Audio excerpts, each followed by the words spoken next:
So Jed is here with me today as we continue our exploration of Sergei Bulgakov's dogmatic interpretation of the Apocalypse of John. Last time we talked about chapter 4 and 5, and today we're going to circle back and talk about chapter 5 some more because Bulgakov treats them that way. He has a section on chapter 4 and 5, which is what we talked about last time. And then he has an independent section on chapter 5. So, Jed, why do you think it's important for us to discuss this section independently of the discussion we already had on chapter 4 and 5? Well, besides, or better, or even better yet, like, why do you think Bulgakov decides to, like, okay, I'm going to discuss chapter 4 and 5, and then I'm going to put special emphasis on talking about chapter 5 by itself? And do you think that was the right move? And do you agree with it, etc.? yeah, I mean, well, he describes it as a diptych, right? So chapter 4 comprises side A of the panel, right? And chapter 5 is side B of this kind of this biblical icon, essentially, right? And they're both kind of mutually interpreting each other in very interesting ways. And I suppose in Bulgakov's terms, like chapter 4 doesn't really get us to Christology, but Right. chapter 5 of Revelation does. Right. And really becomes, I mean, chapter 4 and 5 are like the spine of the book, essentially, right? The whole book hinges on chapter 4 and chapter 5. I would argue that. And I think that Bulgakov is taking some time here in chapter 5 to, address the key Christological themes as it pertains to the cosmos and its destiny. Yeah, I think in chapter, he also kind of like says that in chapter 5 you really don't have any logology or pneumatology either, although he does like, you have some hints with the 7 lampstands earlier, but you don't have any. So essentially you have really just a portrait of I would say the static eternal divine realm is what you see in chapter 4. So you don't see like that. And I think the visual images that are chosen like clearly give that impression.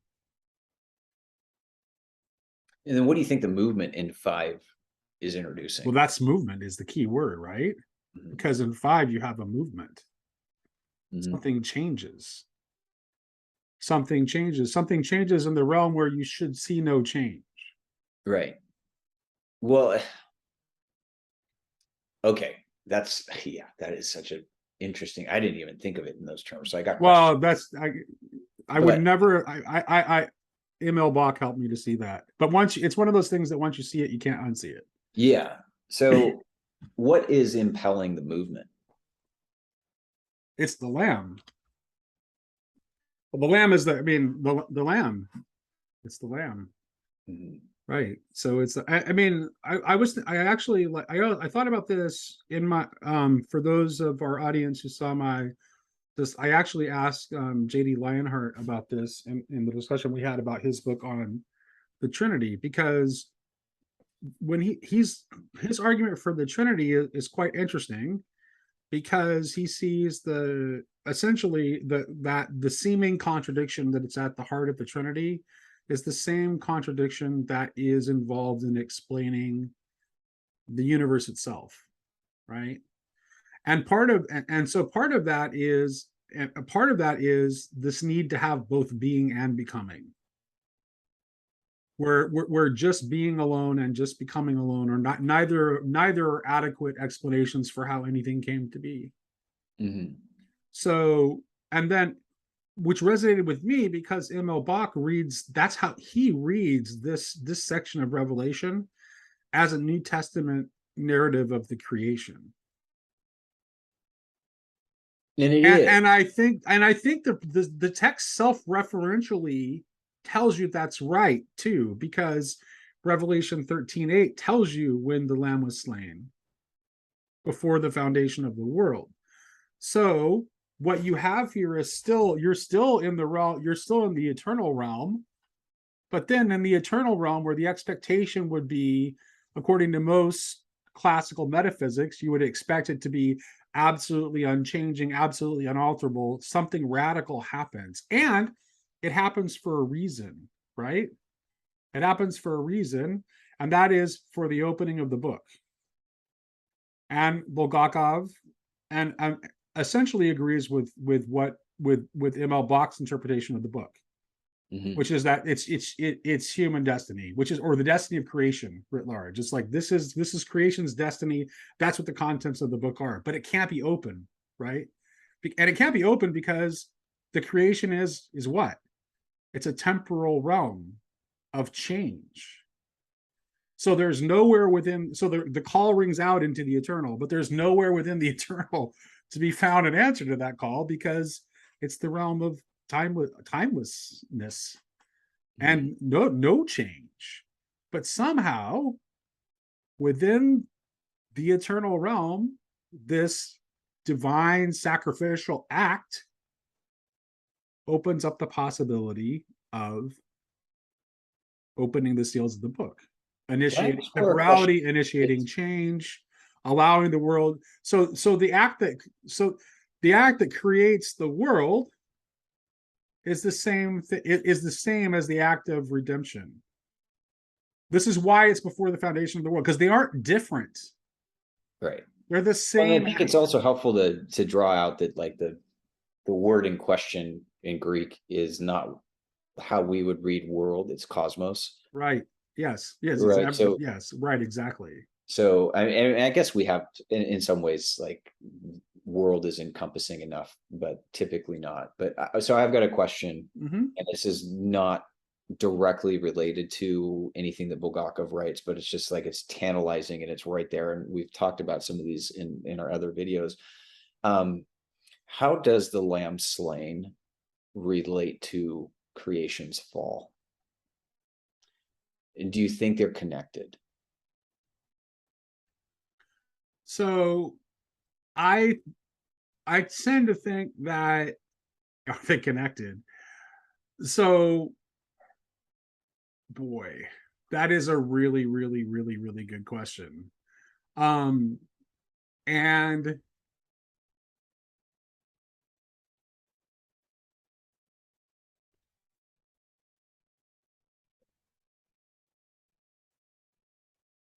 yes, I have to say, I just can't. I mean, it's like, here's like an idea. Like the reason why I ask is like, test me on this because I don't know if this is right. But I guess my mind cannot help from going here.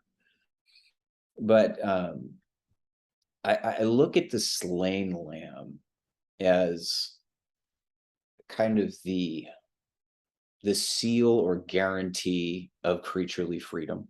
Yeah. Right. And also the guarantee that the creaturely freedom will be exercised in a way that cannot ultimately destroy the creature. Right. Right. So I think that I don't think that let's just put it this way. I don't think that the lamb slain is the cause of the fall. No. But I do think that the lamb slain is the precondition of the freedom. It secures it secures the end results before the fall has even happened. Yeah, so it secures the protological and the eschatological. It's showing you that the incarnation was not a plan B. Right. And so the reason why I'm asking that is that it's like you can't, when you get into the protology and some of the questions that we come back to in our conversations about, and I think I was going back and listening to, I think it was a conversation that you and Jason and I had. And we were kind of going back and forth about, is the fall necessary? And, I tend to find that question less problematic than a lot of other people do. But I also think like, I'm probably not super tight in my thinking there. Right. And if I were to tighten it up, and it just kind of that image jumps out to me is like the lamb slain. Is it's like, well, while the slain lamb does not necessitate the fall, right? If you have nothing necessitates the fall in that sense. Right, but if you and your wife make a baby, right? You and your wife make a baby, and that baby is going to learn to walk. Guess what is going to happen? Yeah. It's going to fall. Right. So like the fall, like, and I guess in a sense, But the what a fall good parent arises. does is to make sure that when the child falls, there's that you have that you can still ensure that they'll be okay. Right. And that's what this is, I would say. Right. Right. Yeah. So it's not like that. It's not that there was any force of necessity behind the fall, Right. as much as, and I know this is kind of evasive language, but freedom makes it an inevitability, Correct. because freedom allows us to choose between in the vagaries of chaos. We have to discern the good from the evil, the things that work from the things that don't work. And we have to make choices without all the information. Like, Right. we And don't have the here's information. And here's so the there's it kind of goes back into Irenaeus's view that the fall was always meant to teach us, as instructive or pedagogical. Mhm. It's the same principle, like you talked about the toddler. Like, you have a baby, like, that baby is going to grow to the point where it is going to be able to stand up and begin walking on its own. But that process is going to involve some pretty spectacular tumbles. Yeah. Have you ever seen a toddler's And you forehead? don't want to not have them fall at all, right? Right, You just want to make sure that the results of that fall are not catastrophic, right, right? So right. you probably, you don't want to probably let them practice walking unattended on the stairs. Yeah, But if you have, if a nice flat level surface and you're on your living room floor, they're probably okay. yeah, So, and that's what this is. Like, I think that's what this is. This is like God is creating this creation, which is free, right? Otherwise, it doesn't exist. By the way, like if every if anything which is dependent upon another for its freedom does not actually exist, it's just an extension of that other thing. hmm, yeah, So if it exists at all, it necessarily must be free. yeah. And I don't have no problem saying our freedom was determined. We were determined to be free, Right. and that freedom has a determinate end. Correct. But in everything in the middle, there is this Right. kind of indeterminacy at play. Yeah. The beginning and Where, the end, which is all that's ever claimed, by the way.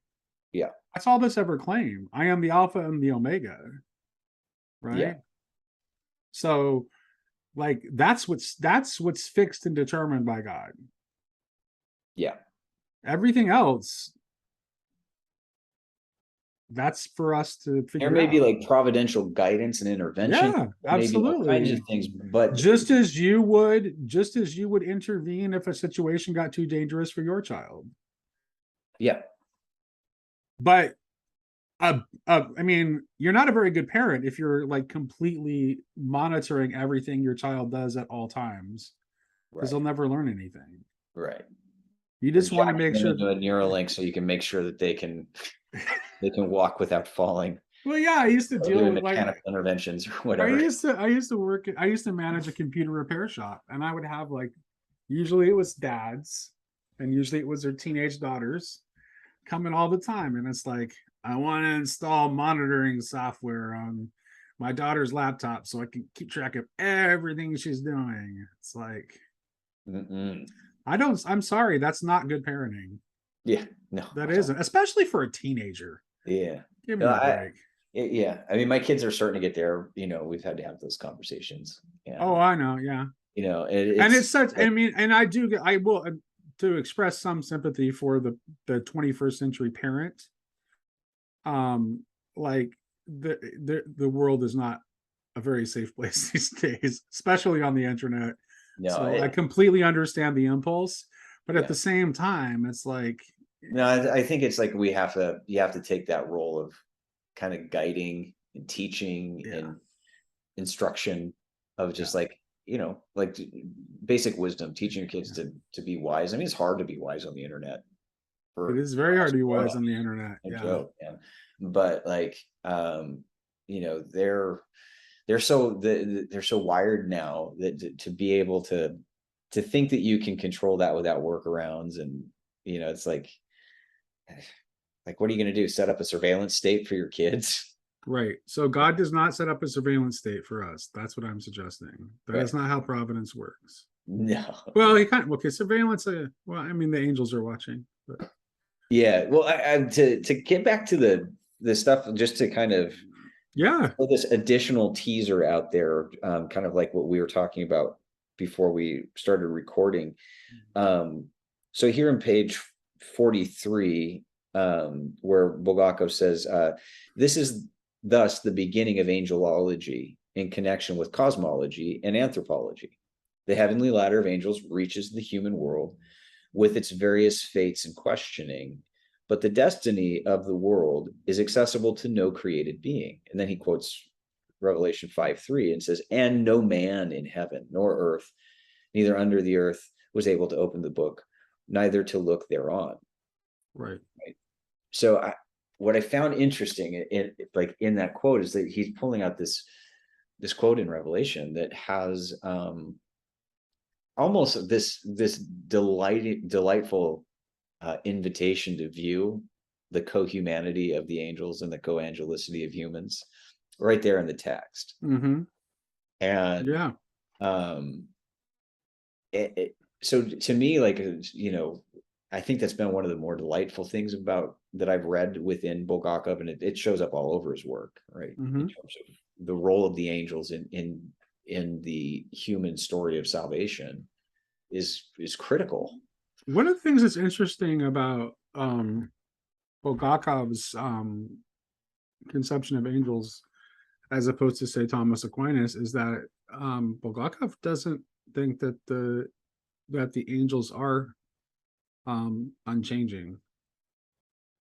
I don't think there's any way to actually.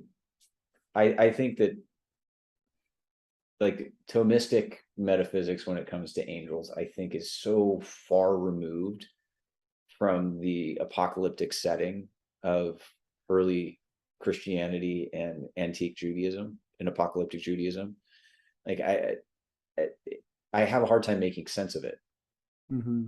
Right. And it doesn't, not to rob Aquinas of all valid insights there, but Bulgakov is it's almost the beginnings, and Thomas doesn't have quite the kind of radical, I mean, depends, certain Thomists will claim that he does, but I don't think in St. Thomas that you see quite the radical God world separation that you see in later scholastic and certainly in early modern theology.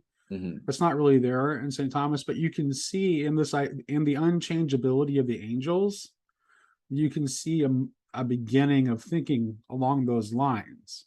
Mm-hmm. Because the angels are, I don't think Thomas would disagree with Bulgakov that the angels have an important relationship to the world. And the fact that in Bulgakov's thinking, the angels are changeable. They're good, right? So like they're already assured in their goodness, right? Mm-hmm. So they're not, but they're still changeable. Right. Well, and I think like Paul's particularly rough on the angels. Yeah, he is. You know, like he doesn't and not just he's rough on the angels, not just on the bad ones. Not just the bad ones. Like which is kind of a good insight, because I think that you can start to see, because I think it's pretty clear, and you've read Margaret Barker, so I think you're going to be inclined to agree with this.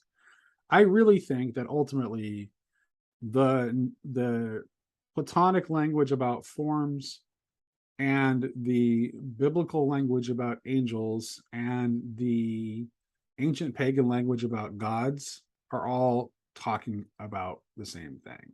Yes, 100%. Okay. And like, I think what, like, the thing that I appreciate about Bulgakov is he kind of straddles the, the finer points of both hypostatic and essential logics. Mhm. Is that as the kind of the forms, if angels and gods are the forms, and I think that that's very highly supportable, right? Is that they are multi-hypostatic. Yeah. They So this would be that's what they you may don't have get in like, Plato. That's what you don't get in Plato. So Platonism is kind of in the minority here because you don't get the sense of the forms being hypostatic in Platonic thought. yeah, But both the biblical language about angels and ancient pagan language about gods is clearly hypostatic. right. And I think that they're like persons comprised of persons in a sense, right? And in the same way that like Jordan Wood will argue that Christ has that same hypostatic identity, that his personhood he's a person made of persons. Like he still has his own personal identity, but that also subsumes all personal identities. Right. And I think that like in a similar fashion, the angels have that kind of a mediating role of kind of mediating the from the vantage point. So if we're viewing the angels in Revelation 4 and 5 is have a mediatory role between time and eternity, between that which changes and that which doesn't, and that they have a ministerial role to play there. But the angels are already depicted in such bizarre dimensionality throughout the scriptures, right? Multiple eyes, multiple wings, multiple faces, Mhm. whatever that actually looks like. But like they retain like a concrete personal identity. But it seems to me like they're subsuming the identities of the paradigms to which they're connected. Well, yes, but you can see this in the pagan gods too, right? So Mhm. a lot of times the way we talk about gods, it's slightly confused, right? So when we say something like Thor is the god of thunder, that's a really terrible way of expressing the way actual Norse pagans would have thought of Thor. They would Mhm. have thought of Thor, the way they actually would have conceived of Thor is the god thunder. So his association is with the force of thunder. That's hypostasized Mhm. in the idea of the god thunder, Mhm. not the god of thunder. Like there's no separation between the phenomenon that the deity represents and that deity's hypostasis. Mhm. Well, and like the Marvel way of like seeing, multiple Thors, multiple Lokis, across different timelines, different dimensionalities, and those kinds of things, like is an interesting way of maybe framing that multiple hypostases within the Right. singular identity of Thor, right? Right.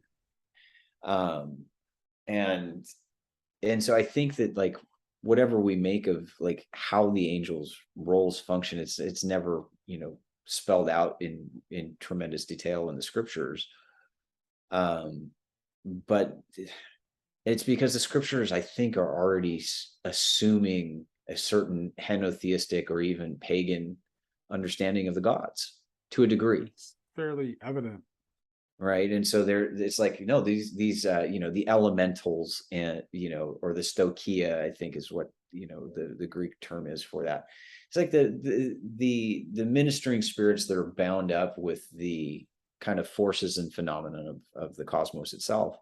Right. um are intelligent, have agency, and seem to be able to make a dramatic impact in the way life unfolds within the created realm. And what's interesting about that, so I was going back and listening to some lectures by Jacques Vallee. Okay. So Oh yeah, yeah. the way that I Do you want to forget, explain who Jacques Vallee is for? Jacques Vallee is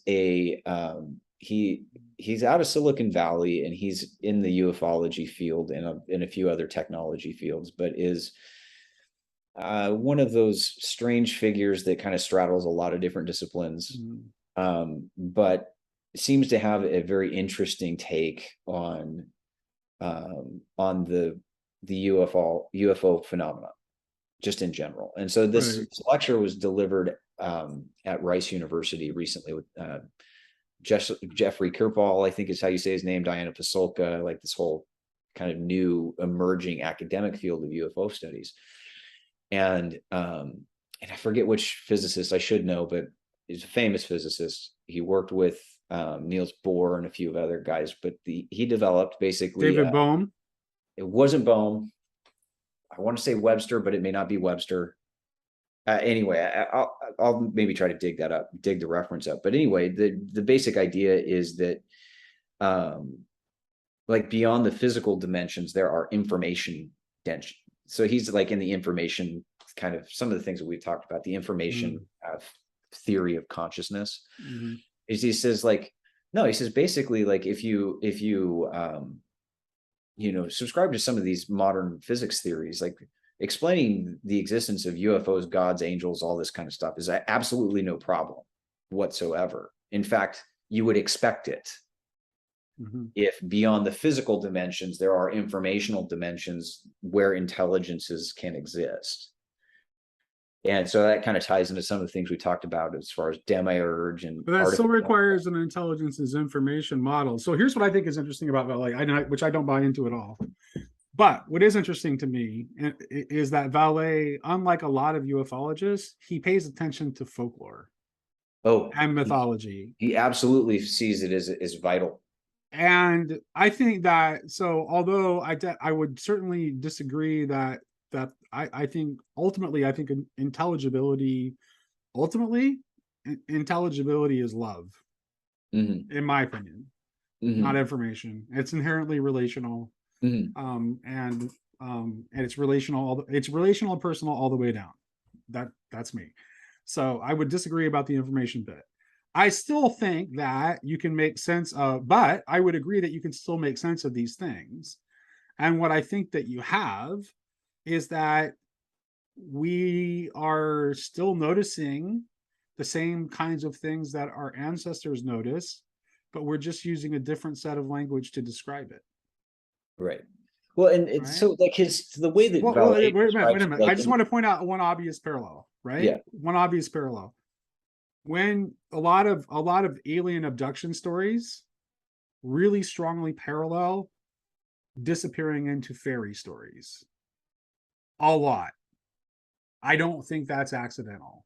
Oh, you should see some of Whitley Strieber's accounts. They just straight up, it's almost like reading, like a George MacDonald book. And because I've read a lot of mythology and folklore, when I read this UFO stuff, I'm like, oh, that I know, I recognize this story pattern.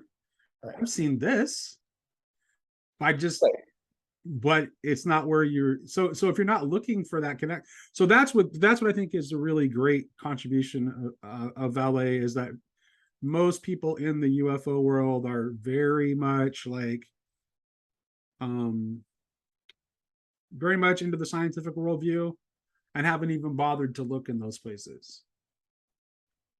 Well, and what's interesting for Vallee is he like, and I think that like eventually science is going to get there entirely.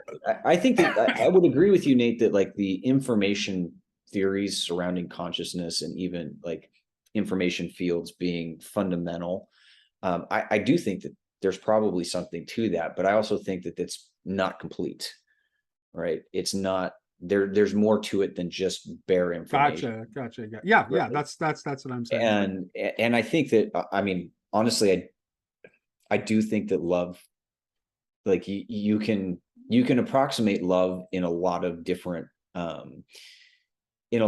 scientific concepts, whether that's gravitation or relativity. Like it's about atomic bonds. Yeah. It's about connection, and it's about mutuality, and literally everything we know through relation. Right. Like there is no knowledge that is not relational. Right. Mathematics is relational. Right. And I do think that the first movement, and I talked about this a long time ago, and I don't remember when I talked about it, video that I put up, that just basically, I think that the first movement, so if we're looking at kind of the trees in the Garden of Eden, is paradigms of consciousness, right? True consciousness from the tree of life is like this non-zero sum love exchange between lover and beloved. So here we go. I want to throw you the first movement of consciousness is the movement between love and beloved, that builds mutuality, that builds trust, that then builds the possibility of knowing and being, right? But we opted for the damaged form, which was zero sum, right? This false duality of good and evil, or the apparent duality of good and evil. So we went for the world of appearances, and not the substantial world as it actually was represented in the wisdom of the tree of life, right? And so I do think, I mean, just flatly stated, like, I do think that, you know, even if I talk about information and its connection to consciousness, I don't think any of that would actually be possible without the presence of love. I do, yeah. And I do want to get back to talking about Bulgakov. This has been a very interesting rabbit trail. I do want to say one thing in your favor, though, which I can, Karen Wong, have you ever seen any of Karen Wong's videos? I've seen a couple, yeah. Okay. So Karen very much, like, she likes to talk to scientists and physicists and people like that on her channel, which is not something I do much of. It's not my bag, but God bless Karen. She does it, and she has really interesting conversations with them. And some of the people that she's been in dialogue with have this idea of a model that's computational as opposed to just informational, which I can actually, like, computational, you can see the connection between computation and relation. Well, that is the information theory, is also like that. Those would be synonymous, right? The computational and the informational, it's just different. Yeah, but there's a difference, though, because information suggests that it's just about the bits, whereas computational suggests it's about, like, the connection between the bits. It's the concept is from bit to it, right? Yeah. And I think that like there's a logocentrism that is tantalizing there, right? Is that, like, the irreducible logos is basically the basis of all quiddity, of all itness. Yeah. And so I think that there's ways, but what I like about the kind of the more of the computational inflection is that it presupposes intention. Which is, by the way, just a very nerdy way of restating the opening of John's Gospel. Yeah. Okay. Well, this is a fun rabbit trail. But no, I just wanted to say that, like, I just wanted to affirm that what you just said is completely biblically valid. Yeah, there's some coder language of it. In the beginning was the program. Like, there's some guy who came up with this thing. I'll pull it up. It's pretty cool. All right. I think I heard, Duncan Trussell is probably on one of his podcasts, Super High, talking about it. But so Bulgakov says a couple of things in this chapter that are kind of interesting. The first one I want to talk about is at the bottom of page 44. Let me see if I can find the beginning of the sentence. Okay, he says, divine incarnation can be added. Let's see. That's the beginning. To this general line of thinking concerning the fullness of humanity in the divine incarnation can be added the following idea concerning the very form of redemption, that it presupposes a certain memory of all humanity upon the cross with all its sins, which he overcame as the Savior, paying their price in the agony of Gethsemane and the suffering of Golgotha. Well, actually, read the next sentence too. Could you go to the end of the paragraph? Yeah, that's what I just realized I should.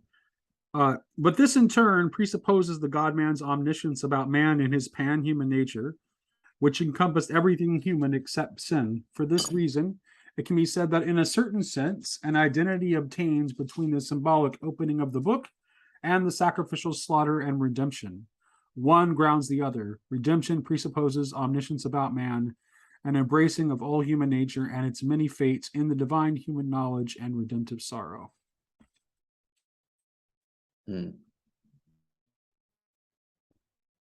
Well, in a strange way, this kind of loops back to the initial rabbit trail.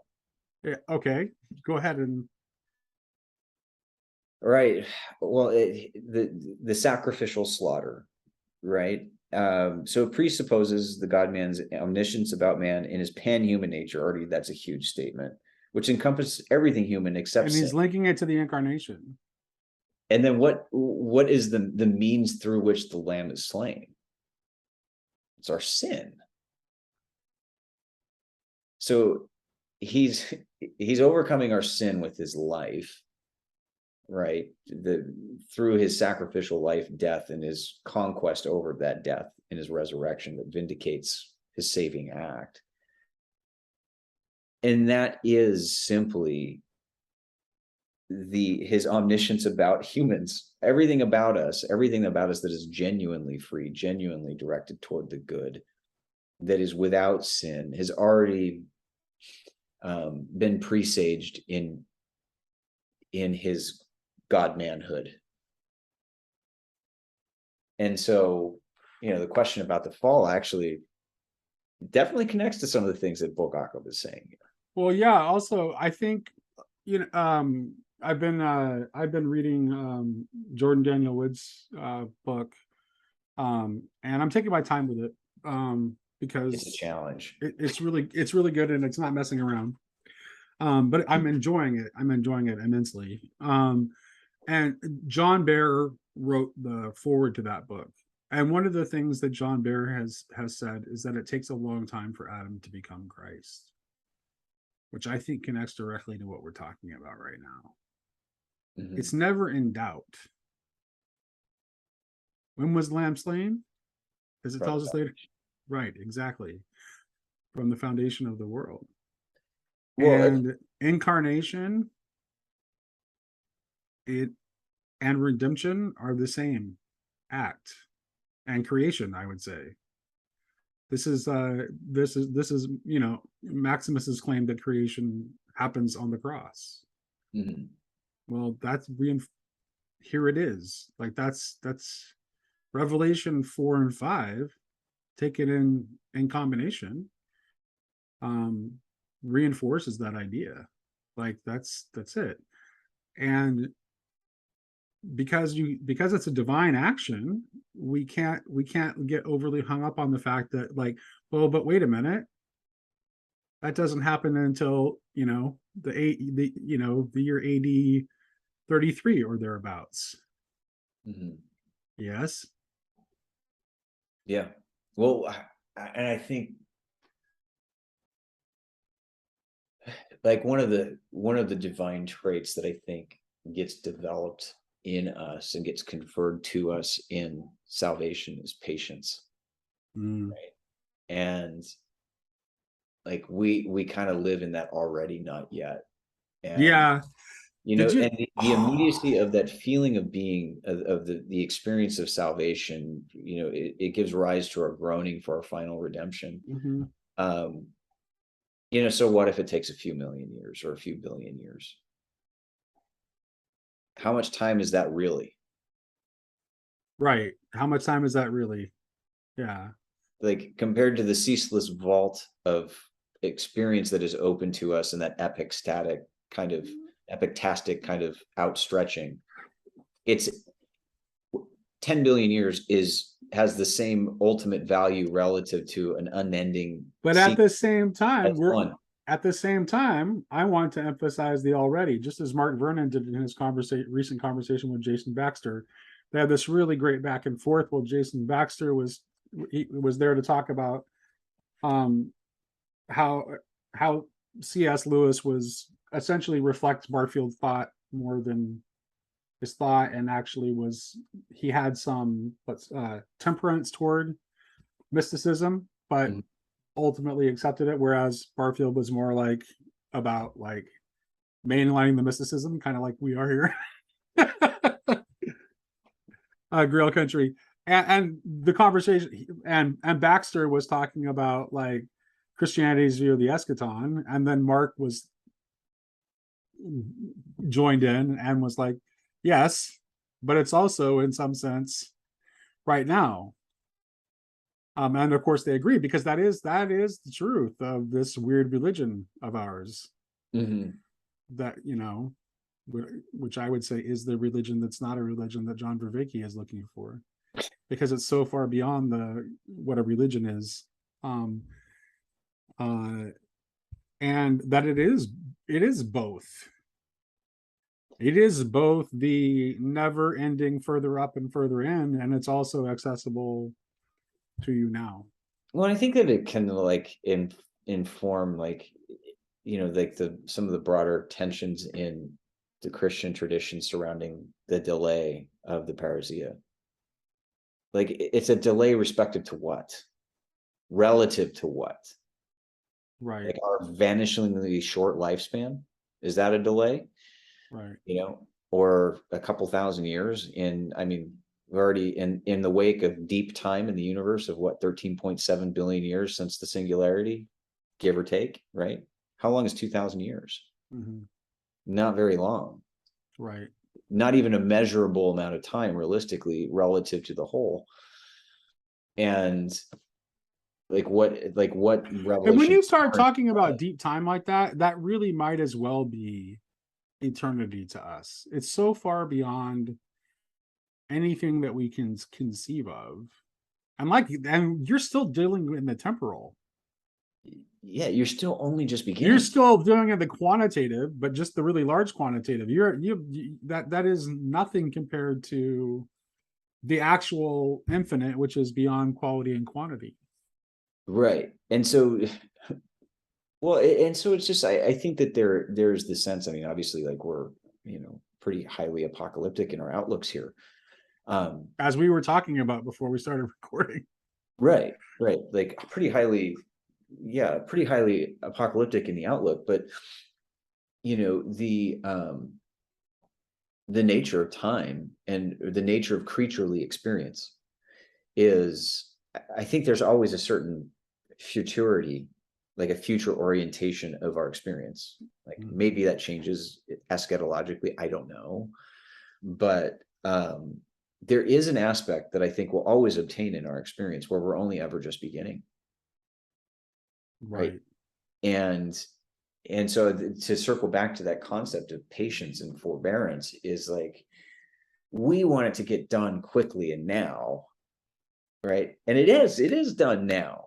It's right here, but there's an unfolding that requires the patience that, you know, I think a lot of, you know, I'll read sometimes like, you know, evangelicals who feel burned by kind of the Left Behind end timesy type stuff of the 90s. And, you know, I definitely have criticisms of those as well, but I find that the criticisms that I see are like, oh, you know, I was traumatized by this, or I was, you know, you know, we spent all this time invested in waiting and then it didn't happen.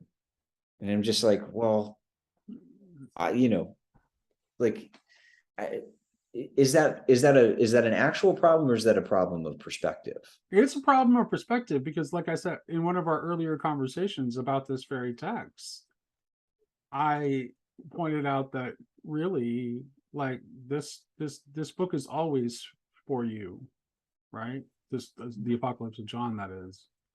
Because no matter when you live, the apocalypse is always at hand. Yeah, the apocalypse. It's always at hand. Yeah, always, by definition. Yeah, the apocalypse is now, and because it means revelation, and it's there, waiting for you. You know, calling your name. You know, it's calling your name and waiting for you to hear it and waiting for you to see it. Yeah, and so. Yeah, well, I think to circle around to some of these other themes that Bulgakov is bringing, you know, just even in this quotation, and then a little bit more, I think, what, page 46. Yeah. Right. Is he's already setting the stage for, this book has his strongest statements on universal salvation, right? And he's setting the stage here in Revelation 5, saying it's there, right? The apokatastasis is the lamb slain. It's the precondition for anything existing in the first place. What more evidence could you have that it is assured? Okay, unpack that. Well, it's what I was talking about earlier, right? So it's if, let me throw it at you in the negative form. Go for it. So a non-universalist precondition, what does that look like? Remove apokatastasis out of the equation. Say, no, this is not what this text is talking about. What have we done to our protology? We have made it pagan, I would say, because then it's just simply, then it becomes simply about blood sacrifice. And it actually just reads like a New Testament version of like every pagan creation story. Yeah, well, and I think, like, it's not to sound like a cranky old Calvinist here, but it's destructive of the sovereignty of God, right? Because it's going to posit some pockets, substantial or minimal, depends on how much. Oh, I was talking I thought you were specifically referencing the lamb slain image. Yeah, like so if you remove like let's say it does not affect the apokatastasis. Okay. Right? What do we have to say about creation then? Like, if in the lamb slain, I don't know, this is not actualized, then that means that there's some sort of creative work which God has not actualized. Yeah. And which God will never touch. Right. And will be unaffected by the reality of God in his world. Right. And so, I mean, I think this is where, like, Bulgakov is extraordinarily strong. But it comes, I think that results from, I do think that results from a quantitative understanding of eternity. Well, I think it's also like, to make it even stronger, is it's like what Bulgakov will say is it's a concession to diabolism. It's an everlasting Satanism. Well, I would say that a quantitative view of the world is diabolism. Yeah. Because the reason, okay, a quantitative view of the world at its root is a view of the world that is about counting the things that you can own and how much power you can assemble. If your view of reality is strictly quantitative, that's what it is. What can I own and what power can I gain? And it leaves the quality. It necessarily follows, if you have a view of reality that considers nothing but the quantitative layer, that necessarily is the case. Anything you have that mitigates against that comes from somewhere else and will cause you to be in a state of tension within your own self, right? Well, maybe like, even tease that out a little further, Nate. Like, it will, like, the quantitative kind of element that you're critiquing here is a concession to the world system as it currently stands, as we'll see as it unfolds later in the book. Yeah. Right. And, you know, the qualitative has to come into play. Right. And the, you know, I would say, like, the movement from Revelation 4 to 5 is that interplay of quality to quantity, is the movement from stasis to motion. Right. And so it's not to say that quantity is bad in itself, right, but it's like it's the reduction to only quantity. It's a positing of creation as God without God. Mm-hmm. Which is the kind of the deception that the beast is ultimately trying to affect, right, with this 666, right? It's an incomplete quantity by itself is not complete. without the qualitative, without the blending of the properties of the creaturely and the uncreated. Well, it's to create an alternative immortality, an Right. electrical one. It's essentially the Frankenstein story.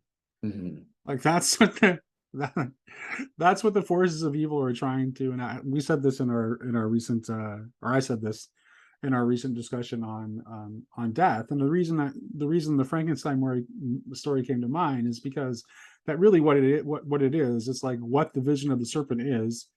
The reason that the serpent says, "You shall not surely die," is that the serpent is offering power, which can lead to an alternate immortality. But from the point of view of God, and from the point of view of a sane human,